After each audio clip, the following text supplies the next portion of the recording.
La pichote serene. Au fond de l'océan, il y a une Indre meravius, multe largues autant transparentes que le cristal. Des coquillages multicolores décorent les jardins et glaciers.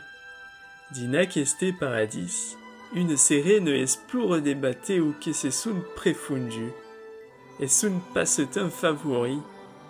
Ainsi, trobe des trésors que les pirates ont perdus. Un jour, la sirène monte à la surface et éveille un bateau. À bord du bateau, il y a une princesse. Está la main beau que la sirène s'enamoure d'eux. Tout d'une faïchavane. Il y a du yao et plou énormément. À l'encause disers, le bateau boulegue d'une tutile caire. Per conséquent, le prince finit par tomber à l'aigre. La situation est force dangereuse. C'est poudrier nega. Mais la sirène décide de le sauver. Passa quelques minutes, la sirène réduit le prince à la plage. Pas main, la sirène se demande si le prince est mort. Per assager de réveiller le prince, la sirène cante une chanson. Cette méthode fonctionne. Très que le prince ose la voix de la sirène commence de durber les yeux.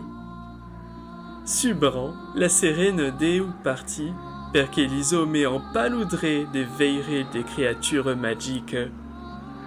Passa un jour, la pichote sirène vaille dans la baume de la masque de la mare. La masque a dû de la sirène en y donnant une petite magique. Bonne dit à cette petite, la queue de la sirène se transforme en deux cambes. Mais en escambi, la masque prend la voix de la sirène. Et sans sa voix, la sirène peut rien expliquer au prince. Il ne peut pas dire qu'il la sauve.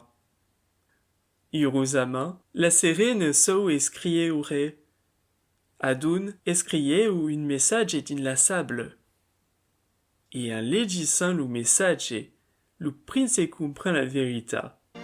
Dès qu'un moment, le prince et la poutoune, pied, la mène à son castel, monte ses maridounes et vivent heureux per toujours.